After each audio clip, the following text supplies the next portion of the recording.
Oi, gente! Bem-vindos ao nosso webinário sobre manejo de comportamentos interferentes. Eu sou Clara Cordeiro, sou BCBA e cofundadora do Guia AC. Então, vamos começar a falar um pouco sobre manejo de comportamentos interferentes. Primeiro, vou falar um pouco sobre mim. Eu sou Clara, tenho mestre em ABA e estou doutorando em ABA hoje também. E eu já trabalho com crianças com TEA e lesões cerebrais, e adultos também. E eu adoro trabalhar e tenho especialidade em comportamentos interferentes, comportamento verbal e habilidades sociais. Já estou na área de quase uns 8 a 9 anos. E se vocês quiserem saber um pouco mais sobre mim, tem 2 códigos que vocês podem ver aqui no slide. E se você quer saber um pouco mais sobre minha carreira, minha experiência, minhas pesquisas, podem olhar aí. Então, e aí, gente? Vamos agora começar esse assunto tão importante com uma conversa um pouco sobre o que são comportamentos interferentes, primeiro. Comportamentos interferentes são exatamente o que o nome descreve. São comportamentos que interferem com a aprendizagem dos nossos clientes ou muitas vezes são perigosos, né? E podem ser perigosos não só para o cliente, mas para outras pessoas no ambiente. Vamos revisar e falar um pouco mais sobre isso mais tarde, mas vamos mencionar aqui algo que tem muitos termos que as pessoas usam para definir comportamentos interferentes. Pode ser comportamentos inadequados, comportamentos problemáticos. São, na minha opinião, termos que devem descrever a mesma categoria de comportamentos. Nós preferimos esse termo comportamentos interferentes, que lhe descreve bem o comportamento e mantém a dignidade do cliente. Mesmo assim, sabemos que nossa ciência e sociedade sempre está evoluindo. Então, o futuro pode trazer termos melhor ainda para a gente usar para esse tipo de comportamento. Mas para hoje, vamos usar esse termo comportamentos interferentes. Antes de falar um pouco mais sobre isso, eu quero introduzir para vocês esse conceito de ABA e o que é ABA.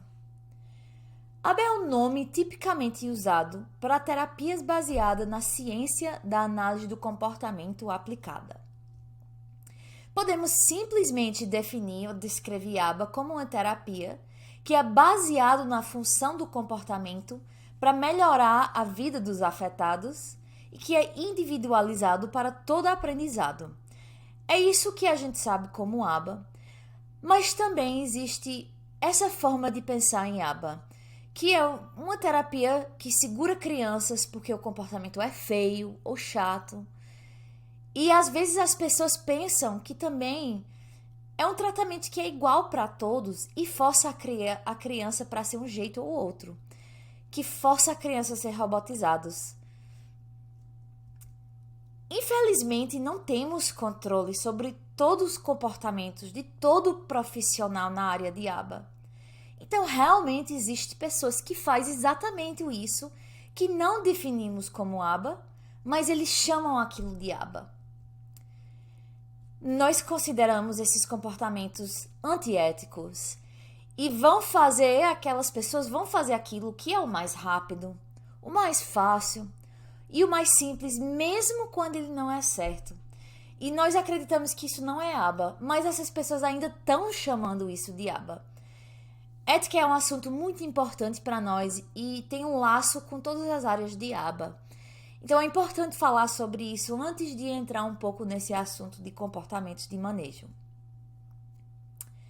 Agora que você conhece um pouco sobre nossa filosofia e a minha filosofia, vamos voltar agora para o assunto principal, para o que vocês estão aqui hoje, manejo. Vamos voltar agora ao assunto de comportamentos interferentes e como profissionais na área de ABA tratam comportamentos interferentes. Vamos primeiro falar sobre a função de comportamento. O que é a função do comportamento? Quando falamos sobre a função de comportamento, estamos falando apenas sobre o porquê o comportamento está acontecendo. O supervisor ou o analista do comportamento tem um trabalho muito importante. Eles são treinados e passam muito tempo na sua prática e no seu tempo como supervisor em treino, entendendo e estudando e praticando como ser um supervisor e aprender e entender sobre a função do comportamento. Uma pessoa com muita experiência tem táticas e métodos como fazer isso. Tem muitas palavras que a gente usa, muitos métodos que você já deve ter um conhecimento, ou pode ser que você vai conhecer em algum momento. Mas o analista de comportamento tem métodos para determinar a função ou a causa do comportamento. Todos esses métodos são categorizados como avaliação funcional. Entre avaliações funcionais, existem várias técnicas e métodos para determinar a função provável do comportamento. O analista de comportamento passa horas e horas aprendendo como fazer isso, não só para saber a função do comportamento, mas para poder criar intervenção individualizada para toda criança e todo cliente. Esse processo é super importante para o supervisor ou analista de comportamento. Isso é a função principal dessa pessoa. Mas por que comportamentos acontecem, né? Agora a gente sabe que quem analisa o comportamento e o analista do comportamento tem um trabalho importante. Mas quais são os motivos ou as razões que mantêm o comportamento? Por que os comportamentos acontecem, enfim? Bem, vamos falar sobre as funções de comportamento. A primeira é a atenção. Comportamentos acontecem muitas vezes para acessar a atenção. Isso pode ser na forma de conversar, elogios, abraços e mais. Toda interação social é considerado atenção e às vezes até reprimir, falar uma coisa chata, dizer não para uma criança ou um cliente funciona como uma forma de atenção. Outra função de comportamento é para acessar objetos, ou às vezes isso é chamada tangíveis. Exemplos comuns incluem brinquedos e os amados tablets e os telefones. São objetos e a gente engaja em comportamentos para acessar esses objetos. Nossa terceira função é às vezes chamada sensorial ou automático. Isso acontece quando existe algum evento, tipicamente interno, que traz alguma estimulação e exemplos comuns incluem hand flapping e morder unhas. E muitas vezes a gente não tem acesso aos os estímulos no ambiente ou aos eventos no ambiente que causam esses comportamentos. E por último, vamos falar sobre a função de fuga de demandas. Essa função, os comportamentos acontecem para fugir de demandas. Muitas vezes nós vemos esses comportamentos como dizer não, chorar ou apenas tentar sair do ambiente para fugir de demandas. Agora revisamos essas 4 funções de comportamentos e esclarece um pouco por que os comportamentos interferentes acontecem. Mas falta um pouco mais de entender o que são esses comportamentos. Quais são os comportamentos que consideramos interferentes? Bem, quando falamos sobre a forma ou aparência do comportamento, chamamos isso da topografia do comportamento. Isso apenas descreve a forma ou tipo do comportamento. Então, isso é diferente da função do comportamento, que a função do comportamento descreve o porquê e a topografia descreve o que aquele comportamento é.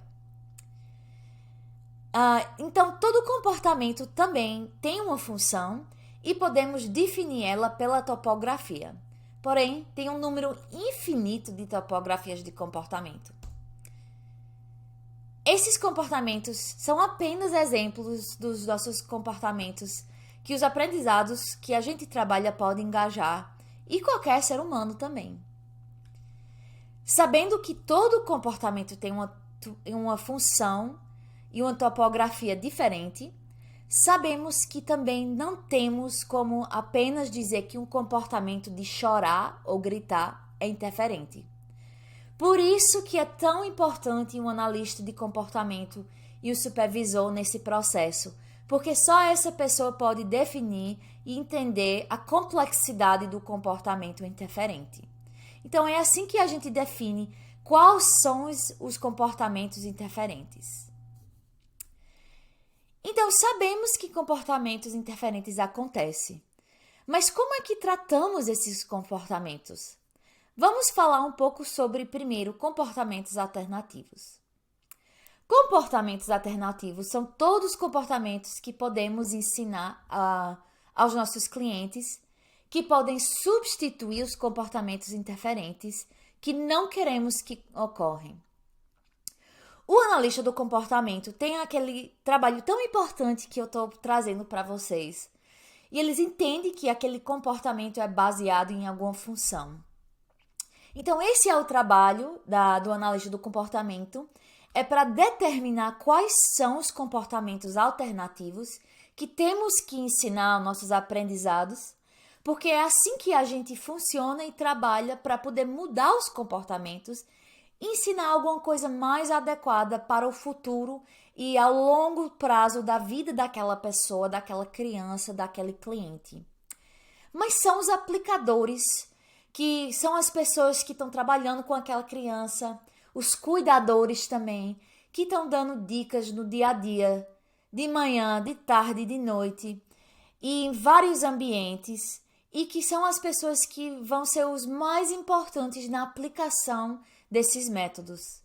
Então, um analista do comportamento vai criar o programa, vai entender sobre a função do comportamento e vai criar algo e vai criar uma estrutura e um programa de comportamentos alternativos para ensinar aquela criança. São os cuidadores e os aplicadores que vão implementar aquilo em casa, durante as sessões de terapias. E essa pessoa que é responsável para realmente mudar o comportamento da criança. Por exemplo, se a gente sabe que a criança engaja em comportamento de chorar ou birra, pode ser que a birra tem forma de chorar e a criança cai no chão, se joga no chão, grita, fala coisas feias. Isso é a topografia do comportamento, né? É o que é o comportamento. Pode ser que esse comportamento, depois de avaliação funcional, o analista do comportamento determina que esse comportamento está acontecendo para fugir de demandas. Então, toda vez que aquele cuidador, aquela terapeuta, aquele aplicador dá uma instrução para aquele cliente, ele engaja nesse comportamento de birra. Depois de analisar isso e entender sobre isso, pode ser que o analista do comportamento crie um tratamento ou uma intervenção que indica que vamos ensinar aquela criança a pedir para ajuda quando a tarefa está muito difícil. E pode ser que a tarefa está muito difícil e toda vez que a gente traz aquela tarefa para aquela criança, ele engaja nesse comportamento de birra. Então, pode ser que a gente ensine um comportamento alternativo de pedir para ajuda. Então, toda vez que a gente apresenta aquela tarefa difícil para aquela criança, vamos também trabalhar e dar uma oportunidade para aquela criança para pedir ajuda.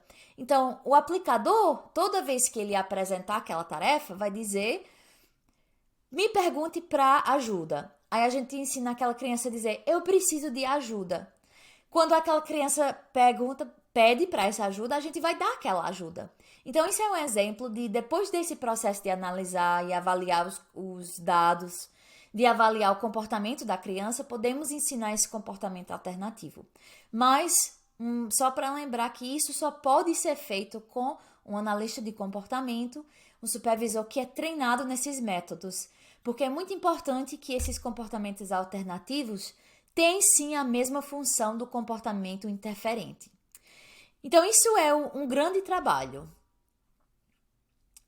Vamos falar sobre outro exemplo que eu quero trazer para vocês hoje, que é o cliente Davi, o cliente Davi. Davi tem 2 anos, autismo, e ele morde fios quando a mãe dele está ocupada. Nós consideramos esse comportamento interferente porque toda vez que ele pega nos fios, claramente isso é um comportamento perigoso. As consequências são severas. Além de receber um choque que pode machucar ou até matar Davi, existe potencial dele engolir o fio, ficar doente de ter esse objeto na boca e muito mais. Depois que o analista de comportamento tem a oportunidade de observar esse comportamento, pode ser que o analista de comportamento determina que esse comportamento está acontecendo quando a mãe retira a atenção dela do Davi, né? Então, toda vez que a mãe se vira ou começa a falar com outra pessoa, Davi começa a morder esse fio. Então, a gente determinou que esse comportamento é mantido por atenção, né? Depois de avaliar dados. Pois o analista do comportamento agora criou um programa para que Davi pedisse a atenção da mãe dele, mas quando a mãe não está disponível, ele espera e faz outra brincadeira independente. Isso é o comportamento alternativo que a gente quer que Davi engaja quando a mãe dele está ocupada. E apesar de parecer muito simples isso, nem sempre é tão simples. Muitas vezes o que aparece de fora, o que você acha porque aquele comportamento está acontecendo, nem é a função certa daquele comportamento. Então, os métodos da análise do comportamento é uma ciência que é trabalhada e tem muitas pesquisas e dados que é necessário ter uma educação e uma formação para poder fazer esse tipo de trabalho. Mas vamos falar agora sobre aqueles momentos em que nem sempre tem o tempo ou a oportunidade de fazer isso com o analista de comportamento. Às vezes precisamos fazer algo no momento. Isso é que a gente considera o manejo. Porque além daqueles comportamentos funcionais que a gente vai ensinar, podemos usar estratégias comportamentais para diminuir a aceleração de comportamentos interferentes e ensinar habilidades que podem ser utilizadas para o resto da vida. E às vezes acontece isso. Quais são esses momentos em que acontece isso? Bem, como analista de comportamento, nem sempre estamos presentes.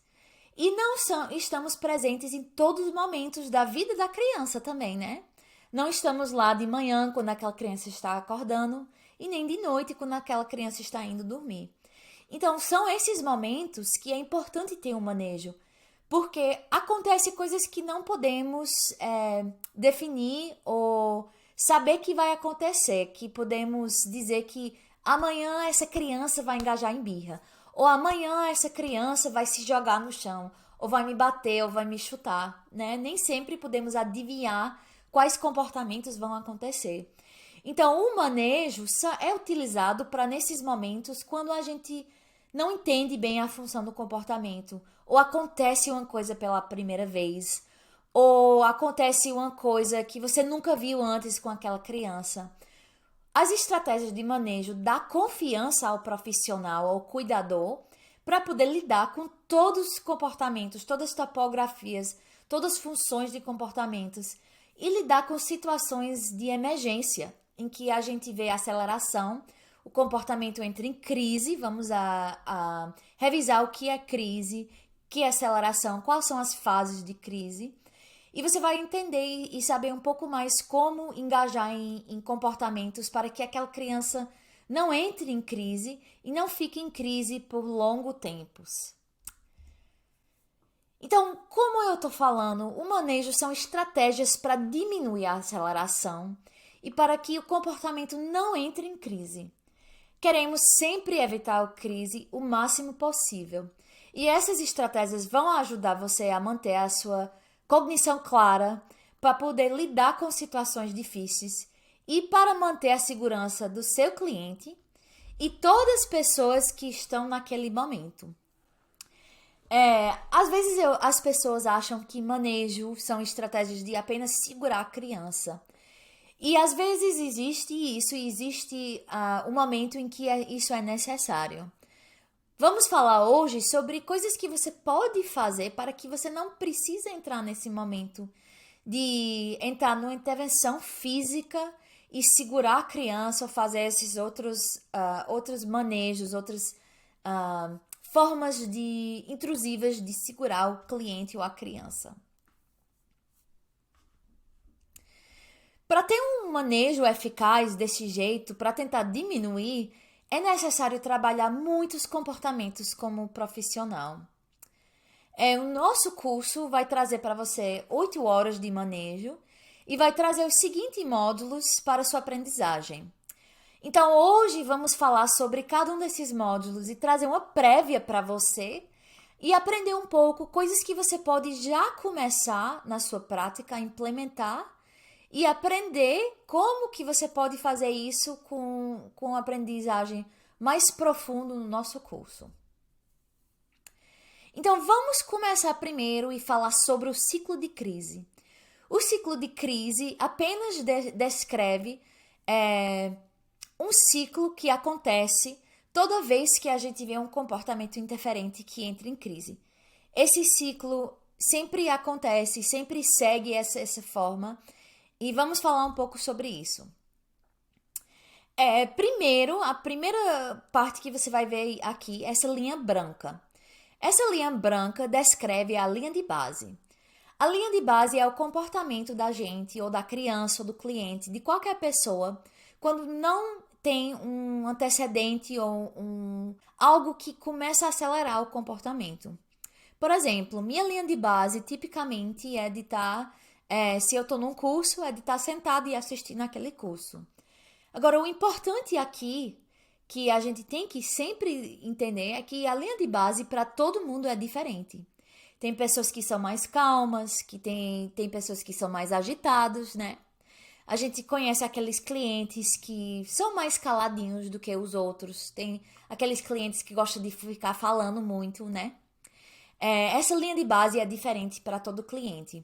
Então, o mais conhecimento que a gente tem do nosso cliente, o mais fácil é para a gente entender quando ele está saindo desse momento de linha de base e quando estamos entrando na fase de aceleração.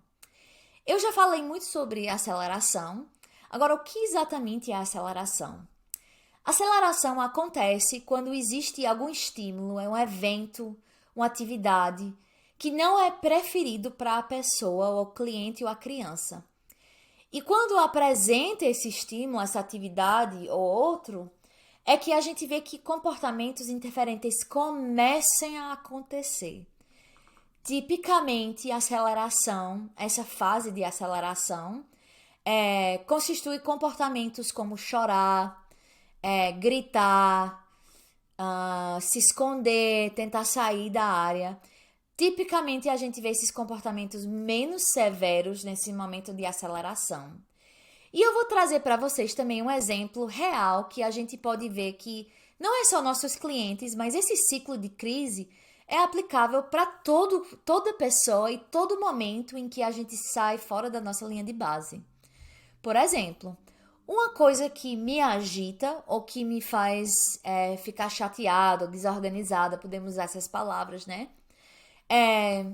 São quando eu não está claro as expectativas, né? Você já trabalhou, teve uma situação em que você estava trabalhando com alguém e ele esperava você engajar em um comportamento e você não sabia aquilo ou não tinha instruções? Isso faz que a gente fica chateado, que a gente fica confuso. E isso faz que a gente comece entre nesse momento de aceleração. Pode ser que a gente fica chateado, que a gente começa a reclamar, né? Esses são comportamentos que a gente vê no momento de aceleração para nós também. Então, a próxima fase em esse ciclo de crise é crise. Que crise é o pico desse ciclo, né? E crises são aqueles comportamentos que a gente vê tipicamente que são mais severos, como bater a cabeça, bater em outros, jogar objetos para outros, em outros, se morder, autolesões, qualquer lesões, né?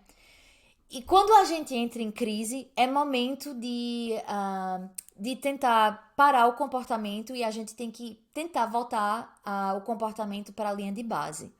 Então, existe uma oportunidade muito importante na fase entre aceleração e crise. E crise é algo que a gente sempre quer evitar. Então, o nosso curso de manejo e o resto do webinário que vamos conversar hoje vai focar em métodos para diminuir a probabilidade que seu cliente entre em crise.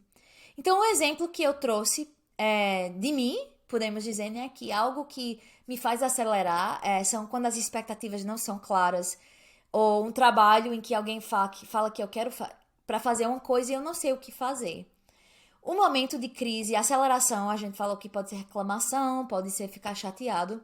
O momento de crise pode ser que eu saio daquele trabalho, que eu não vou mais engajar naquele trabalho, que eu não vou concluir aquele trabalho. Pode ser que eu saio da empresa, né? Isso pode ser aquele momento de crise que já não tem mais jeito. Muitas vezes a gente vê isso em momentos de que você tá tendo uma situação difícil com alguém que você ama. Acontece muito isso em relacionamento entre você e alguém amado, muitas vezes com a mãe ou pai, ou um esposo ou uma esposa, né? Quando a gente briga com as pessoas, muitas vezes a gente vê isso, que a gente acelera e entra em momento de crise, e a crise é o pico, e existem métodos para a gente voltar e não manter esse momento de crise. E crise é um período, uma fase no ciclo de crise que não é sustentável, que é cansativo. Quando a gente está em momento de crise, a gente cansa muito, emocionalmente, fisicamente, né? Dependendo da topografia, lembra o que é o comportamento, dependendo da topografia do comportamento. Ficar batendo ou mordendo cansa, né? E a gente quer evitar isso. E tem estratégias de manejo que são diferentes, que a gente quer intervenir de uma forma física, não significa que precisamos segurar, mas para várias topografias de comportamento, sim, existem momentos que precisamos entrar com um componente físico. Mas vamos focar não tanto nisso, nesse webinário, nem no nosso curso, porque queremos lhe dar todas as estratégias e as ferramentas para que você não entre em crise, para que aquela criança não entre em crise. Então pronto, a próxima fase no ciclo de crise é a desaceleração. Esse é o momento em que a gente vê que a crise acabou e agora aquela pessoa está desacelerando. Muitas vezes e tipicamente os comportamentos na fase de desaceleração são iguais àquelas do momento de aceleração. Então, em vez da criança ficar se batendo, ou chutando, ou jogando coisas, agora a criança voltou àquele momento, tá ainda chorando, pode ser que tá no chão, gritando ainda, mas não está mais no momento de crise. Então, desaceleração é muito parecido com aceleração, tipicamente os comportamentos são os mesmos, mas não são tão severos como os comportamentos de crise. E por último, existe a depressão pós-crise. Antes de voltar para a linha de base, existe essa fase. E a gente sempre vê que acontece essa fase de depressão pós-crise. A depressão pós-crise muitas vezes tem comportamentos como se esquivar da tarefa das pessoas, também fugir das pessoas, né? Mas é um pouco mais reservado. Muitas vezes, se trabalhamos com clientes que têm como se comunicar, eles vão pedir desculpas, vão sentir mal, pode ser que eles vão querer dormir, fechar os olhos, se deitar. Se não já estão chorando, muitas vezes as pessoas choram na depressão pós-crise. Não significa que eles têm depressão, mas significa que eles estão no momento que ainda não voltou à linha de base, mas está um pouco abaixo da linha de base. E só para dizer, gente, que esse momento de crise é alinhado com vários regulamentos biológicos. No momento que a gente está entrando em crise, o nosso corpo também está mudando o seu estado. estamos tendo menos oxigênio ao nosso cérebro, então significa que nossa cognição está diminuindo também. Com a nossa cognição diminuindo, significa que não temos controle, temos menos autocontrole sobre o nosso comportamento. Então é por isso que a gente entra em crise, por isso que nossos clientes entram em crise, né? Porque sem essa habilidade de autocontrole, de voltar à nossa linha de base, estamos perdendo oxigênio ao nosso cérebro. E o menos oxigênio que a gente tem, o mais que a gente fica desesperado para engajar em comportamentos para que a gente saia daquela situação difícil, para que a gente não contata aquela consequência negativa que a gente não quer contactar, né? Então, é muito importante a gente focar nesse momento de aceleração para que a criança ou o cliente não entre em crise, porque a gente pode tentar diminuir as dificuldades e os comportamentos severos com essas estratégias que vamos revisar hoje. Então, vamos entrar um pouco sobre o que a gente pode fazer. Antes que comportamentos interferentes ocorrem ou comportamentos de crise ocorrem, existem barreiras físicas e barreiras ambientais que podemos evitar e trabalhar para que a gente vai diminuir a probabilidade de lesões ou danos para o cliente, para você e para outras pessoas.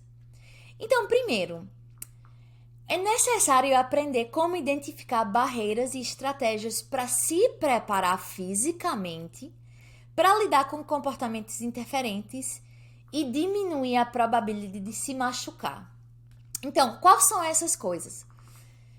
Evitamos objetos como brincos longos. E podemos usar estratégias como amarrar o cabelo para diminuir a probabilidade de se machucar, né?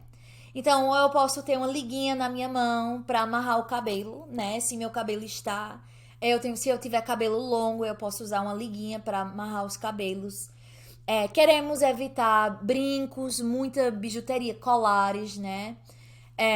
Podemos usar roupas para cobrir os nossos braços. Que isso evita comportamentos de... isso evita para que a gente não se machuca, né? Então, se alguém morder a gente, se a gente está usando algo de mangas compridas, não tem um dano ou a gente não se machuca tanto quanto fica só na pele, né?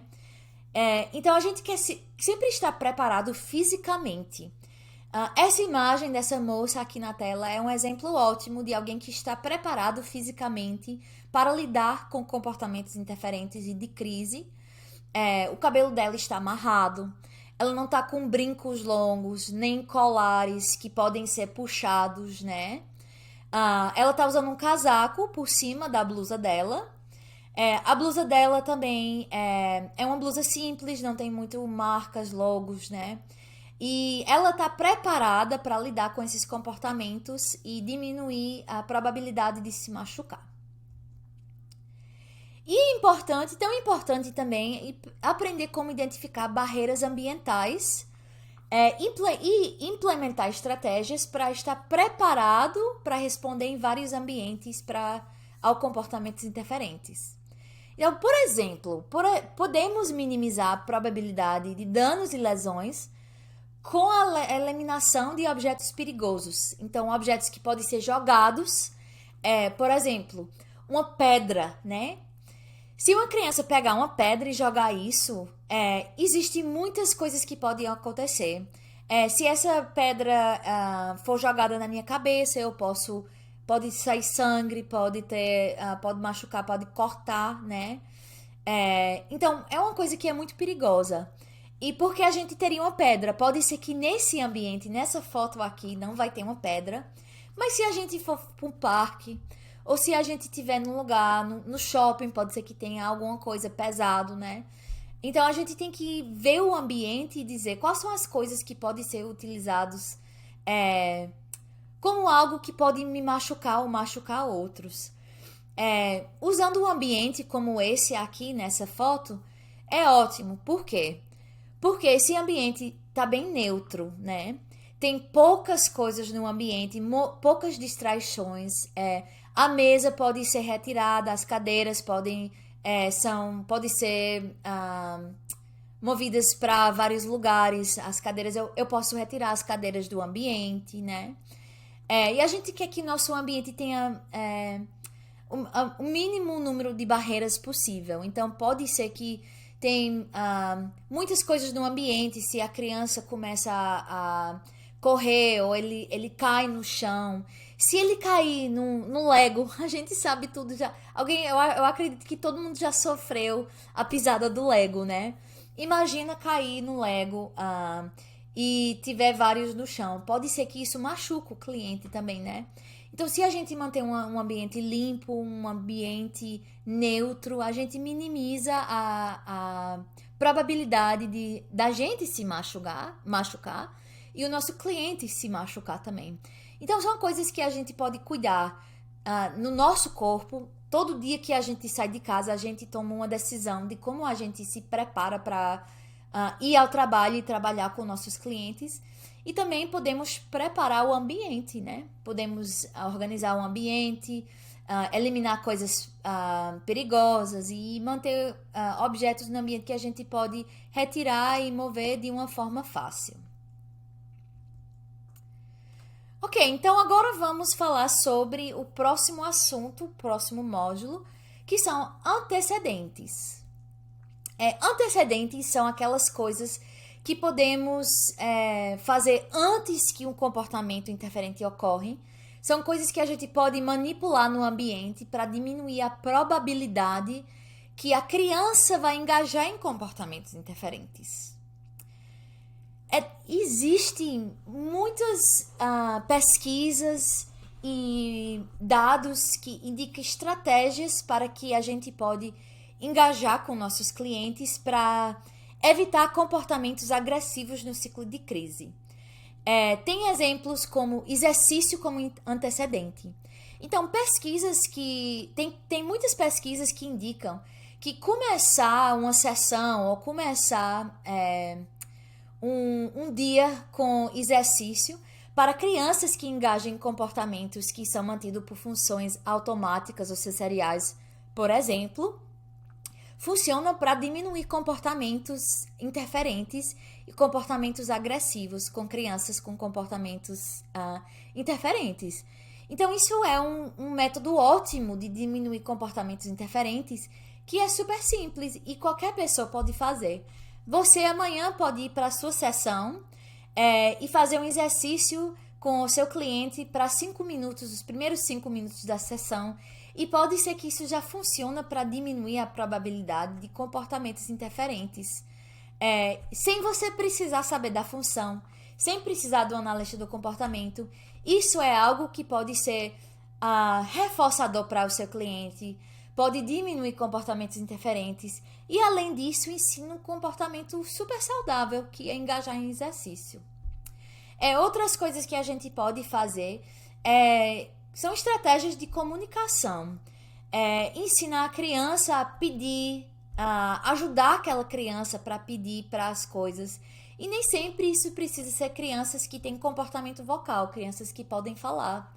Crianças que usam outras formas de comunicar, como PECs ou tablets, eles também podem fazer pedidos. Então, a gente sabe que comunicação como um antecedente é super importante.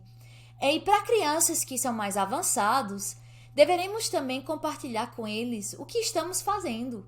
Usar nossa comunicação para descrever o que é que está acontecendo, como é que vamos engajar com eles naquele momento. Quais são coisas que a gente pode descrever para eles sobre o ambiente para que a gente está diminuindo a probabilidade de eles estar surpreso ou de eles não saber o que vai fazer. E se a gente vai fazer uma coisa que a gente sabe que não é preferido para aquela criança, que é uma atividade que tem menos preferência, que aquela criança tem menos preferência, por que não avisar ele que vamos fazer aquilo para tentar diminuir que ele fica chateado ou agressivo quando a gente implementa aquele comportamento ou aquela atividade. Então, existem estratégias para que a criança tenha previsibilidade do que vai acontecer e podemos diminuir esses comportamentos interferentes também. Agora, quando comportamentos interferentes ocorrem, temos que cuidar para se controlar. Então, até agora a gente falou sobre coisas que a gente pode fazer para diminuir a chance de comportamentos interferentes. Mas às vezes acontece, né? E não tem muito que podemos fazer no momento para agora diminuir a probabilidade daquela criança entrar em aceleração ou aquele cliente entrar em aceleração, na fase de aceleração. Mas temos que manter o nosso autocontrole para que aquele cliente não entre em crise. Por quê? Porque temos que manter a nossa cognição e entender que nossas habilidades, o que a gente faz nesse momento, vai definir o que a criança vai fazer o próximo. O nosso comportamento também faz parte do ambiente daquela criança. A primeira estratégia que você vai ter que implementar no seu plano de autocontrole é para respirar. Por que é tão importante respirar? Lembre-se que quando a gente está entrando em crise, ou quando a criança está entrando em crise, qualquer pessoa, nossa cognição vai diminuindo, porque o oxigênio está diminuindo ao cérebro. Então, para nós não entrar em crise, que é a última coisa que a gente quer que aconteça, é que a criança entre em crise e a gente também entre em crise, precisamos respirar. Então, o primeiro componente do seu plano de autocontrole vai ser de ter uma tática de respiração. E esse plano de autocontrole é um plano que você pode implementar no momento, naquele momento de crise, quando acontece uma coisa inesperada, quando a criança faz uma coisa pela primeira vez, quando ele cai no chão, quando pega você de surpresa, por surpresa. Então, esse plano de autocontrole é algo que você possa implementar entre 2 a 3 segundos. Então, vamos falar sobre isso, mas você quer que esses processos tudo sejam rápido e algo que é fácil para você implementar no momento. Então, por exemplo, pode ser que você respire uma vez, apenas uma vez, e esse é a sua estratégia para o seu plano de autocontrole. O segundo componente é de ter um mantra. O que é que significa ter um mantra? Um mantra é algo que você fala para si mesmo. Então, isso é uma frase, uma palavra, algo que faz você ficar mais calmo, algo que ajuda a você se controlar, se autocontrolar, algo que faz que você se acalme naquele momento. Então, exemplos comuns, ou o que eu gosto de dizer para mim mesmo é que essa criança ou esse cliente precisa da minha ajuda. Ou isso não foi minha culpa. Ou eu consigo ajudar esse cliente. Então, é algo que você quer falar para si mesmo. Você não está dizendo isso para outra pessoa, nem para o cliente. É algo que você fala para si mesmo, que ajuda você a manter o seu autocontrole naquele momento. E por último, é uma técnica de grounding. Grounding é apenas um método para que você possa reconectar com o seu ambiente. Grounding é usado em práticas psicológicas para quando você se sente ansiedade ou está saindo fora de controle de um momento. Então, muitas vezes, quando uma criança está entrando em crise, é fácil para a gente perder o foco naquele momento e não se sentir conectado com o ambiente. Então, podemos fazer algo para se conectar ou reconectar com o ambiente. Muitas técnicas de grounding existem. E o mais comum, o mais típico que eu vejo é algo em que você está usando o seu toque, algo que você está fazendo no ambiente para esse momento de grounding. Então, você pode juntar as mãos assim dessa forma. Se você usa um crachá, pode ser que você segura o crachá. Se você tem uma caneta, pode ser que você fica mexendo com a caneta rapidinho, ou você toca numa mesa. Muitas pessoas usam técnicas de grounding visuais, mentais, então pode ser que você pense em algo preferido, você pense numa imagem preferida, como tinha a da praia, pode ser que você pense na praia, que eu sei que é um dos meus lugares preferidos. Mas essa técnica de grounding é algo que você possa fazer para reconectar com o seu ambiente. Pode ser que você pensa numa vela, um cheiro preferido que você gosta. E isso é em conjunto com todos os outros 3 componentes de autocontrole. Então vamos revisar os 3 componentes de autocontrole. O primeiro é respirar, o segundo é ter um mantra e o terceiro é ser o grounding. Então, para mim, o que é que eu faço quando uma criança entra em crise ou quando a criança está acelerando e eu preciso engajar nesse plano de autocontrole? Eu respiro profundamente uma vez, eu digo para mim mesmo que eu estou aqui para ajudar esse cliente e eu gosto de botar minhas mãos assim em frente de mim ou atrás das costas, dependendo do que é o mais seguro naquele momento. Então eu vou indicar aqui para você tomar um minutinho e anotar o seu plano de autocontrole. Lembrando-se que precisa desses 3 componentes, mas também lembrando-se que é algo que você possa implementar no momento, que é uma duração de 2 a 3 minutos, é algo que você possa fazer que é rápido naquele momento e que ajuda você voltar no momento e se controlar para que você não também entre naquele momento de aceleração. Precisamos, como os profissionais nesse momento, poder se controlar para que a gente faça a melhor coisa e nossas decisões sejam claras e a gente não fica confuso porque agora eu estou ansiosa, eu estou com medo, né? A gente tem que se controlar para poder manejar aquele comportamento daquele cliente e ajudar ele a desacelerar. Ok, então, às vezes nossas intervenções de antecedente não funcionam, às vezes a gente vê aquela aceleração aumentando e piorando, mas ainda temos uma oportunidade, tem algo que a gente pode fazer que é o redirecionamento nesse momento de aceleração. Antes que o cliente ou a criança entre em crise, ainda temos mais uma oportunidade aqui, gente. Nesse momento, temos que pensar e tomar uma decisão que existe a possibilidade que comportamentos agressivos podem ocorrer e crise está mais próximo do que longe. Então, podemos tomar as decisões para redirecionar o comportamento que está ocorrendo naquele momento. Então, ainda estamos naquele momento de aceleração, mas temos estratégias que podemos usar para redirecionar os comportamentos interferentes que têm o potencial de virar um comportamento agressivo. Então, podemos fazer coisas como diminuir nossa atenção. O que significa isso? Vamos retirar nossa atenção do comportamento interferente. Se a criança está chorando e caiu no chão e começou esses comportamentos, significa isso? Vamos retirar nossa atenção do comportamento interferente. Se a criança está chorando e caiu no chão e começou esses comportamentos de aceleração, de birra, queremos eliminar nossa atenção, mas não significa ignorar a criança. O que é que podemos fazer? Vamos dizer alguma coisa e tentar redirecionar o cliente para engajar com você de novo de uma forma agradável, uma forma saudável, uma forma que tem um benefício para a criança, né? Então, podemos redirecionar a criança para engajar numa resposta diferente.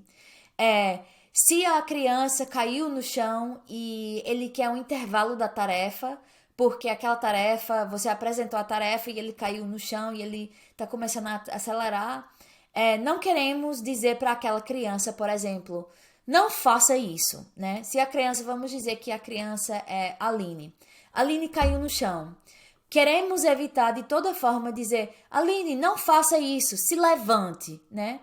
Provavelmente esse tipo de resposta não vai ajudar a Aline a melhorar na situação e existe uma grande possibilidade que isso vai fazer que a Aline entre em crise.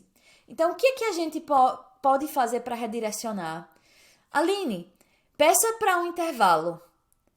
Eu quero um intervalo. Aí a Aline peça para intervalo. Outra coisa que podemos fazer, que pode até ser melhor, podemos fazer algo para tentar motivar aquele cliente no momento. A Aline caiu no chão e engajou, começou a chorar. pode ser que a gente retira nossa atenção de Aline e começa a fazer outra coisa. Então, se foi uma tarefa, pode ser que a gente volta à tarefa e a gente começa a dizer algo que tenta motivar a Aline para voltar à atividade. Então, se a gente tem uma atividade em frente da gente, a gente pode pegar aquela atividade e começar a falar sobre aquilo. Então, depois que a Aline caiu no chão, tinha uma tarefa para fazer, eu vou manter a tarefa e eu vou dizer, nossa, tem massinha aqui, tem os Legos, tem o tablet, eu queria tanto brincar com essas coisas. E aí você pode começar a engajar com aquelas coisas. Começa a engajar com a massinha. E espera 5 a 10 segundos para ver o que acontece com a Aline. Agora, todas essas estratégias de redirecionamento são coisas que você também precisa pensar muito bem e trabalhar com seu supervisor para que você use as melhores formas de redirecionamento para o seu cliente. Isso deve ser individualizado, mas em momentos de, podemos dizer, emergência, em que algo acontece pela primeira vez, pode ser que seu supervisor não está disponível naquele momento. Se você é um cuidador, um pai ou mãe de uma criança que começa a engajar nesses comportamentos pela primeira vez, essas estratégias são coisas que você pode ajudar. O importante é que a gente tenha cuidado para que isso não seja algo que a gente use em todo momento, porque sempre existe a possibilidade que podemos ensinar um comportamento ou reforçar um comportamento interferente, porque a gente não entende da função do comportamento. Então, lembre-se que a função do comportamento é por que o comportamento está acontecendo, e isso só pode ser determinado pelo analista do comportamento. Mas isso são alguns exemplos de como podemos redirecionar o comportamento interferente naquele momento. Por último, vamos falar sobre o componente de evasão. Eu sempre digo isso com as pessoas com que eu trabalho e principalmente com os aplicadores que estão trabalhando com pessoas e crianças, clientes com comportamentos interferentes que são agressivos também.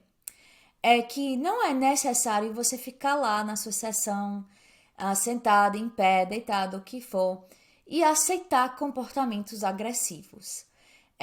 Você não precisa ficar aceitando mordidas, batidas, chutadas do seu cliente, e você não deveria aceitar isso também. Então, por isso que é tão importante criar intervenção para poder trabalhar nisso. Mas às vezes tem momentos em que não tem uma intervenção porque o comportamento está ocorrendo pela primeira vez, ou é algo que o analista do comportamento ainda não terminou a avaliação. Então tem coisas que você possa fazer para que você não se machuca, para outras pessoas não se machucarem e podemos evitar aquele comportamento agressivo. Então, por esse último capítulo do nosso webinário hoje, primeiro eu vou dizer que é importante a gente identificar o nível de perigo de comportamento. Quando o comportamento agressivo tem um nível de alguém se machucar, são nesses momentos que queremos começar a evitar os ataques, né? Por exemplo, uma coisa simples que você possa fazer é manter uma distância entre você e o cliente, para que se o cliente tentar chutar ou bater ou pegar em você de alguma forma agressiva, não existe como ele fazer isso. Então isso é uma coisa que eu trabalho muito, principalmente eu trabalho principalmente com adultos, com pessoas com neurolesões, e hoje em dia a minha aplicação, os aplicadores com que eu trabalho com pessoas que são grandes, fortes, que pesam muitos, que têm um peso alto, e essas pessoas têm um nível de comportamentos agressivos muito altos que pode machucar a pessoa só a primeira vez. Então, uma coisa que eu dou muito feedback é de manter uma distância entre você e o cliente. E é a mesma coisa com as crianças com que a gente trabalha. Só porque aquela criança é pequena, não é forte, não significa que você deve aceitar ele lhe machucando. E principalmente porque a gente não quer demonstrar que isso é uma coisa apropriada para aquela criança, né? Então, manter a sua distância para que você não se machuca, para que aquela criança não machuca você, é algo simples que você possa fazer para evitar o ataque daquela criança. Outra coisa que a gente trabalha muito nesses cursos e que a gente tem muita prática e ensaio no curso de manejo pelo Guia C, é de usar as nossas mãos e segurar de uma forma que a gente não está segurando a criança, mas se a criança ou o cliente bater na gente, a gente pode diminuir o nível de se machucar por bloquear aquele comportamento. Então, bloqueando o comportamento, o ataque, é uma forma que a gente pode evitar a gente se machucar também. Então, isso às vezes é uma intervenção física, no sentido que a gente vai tocar no cliente, a gente vai bloquear, mas a gente não vai segurar o cliente. A gente não vai segurar o cliente no chão, nem na parede, nenhuma dessas formas. Existem momentos em que isso é apropriado, mas para nosso curso de manejo, nesse webinário, estamos focando em coisas que você possa fazer antes do momento de crise e para comportamentos de crise que não são tão perigosos, que a gente precisa engajar em alguma forma de segurar o cliente. Então, a evitar, a gente pode bloquear o ataque se a criança pegar na nossa roupa ou se morder. Tem formas que a gente possa sair desses ataques para diminuir as consequências de alguém se machucar naquele momento. Então, gente, é isso. Muito obrigada por participar nesse webinário comigo. É um assunto muito importante, um assunto amado meu. Esperamos ver vocês no próximo curso de manejo que vamos ter. E tudo que a gente falou hoje, tudo que você assistiu nesse webinário, vamos ensaiar e aprender muito, muito mais no nosso curso de manejo. Então, se a gente não se vê no próximo curso ou webinário, não deixe de comunicar com a gente por e-mail, por Instagram. Algumas dúvidas, por favor, não hesite de mandar e-mail e compartilhar o que vocês estão aprendendo aqui hoje. Esperamos ver vocês já já. Um abraço para todos e até a próxima.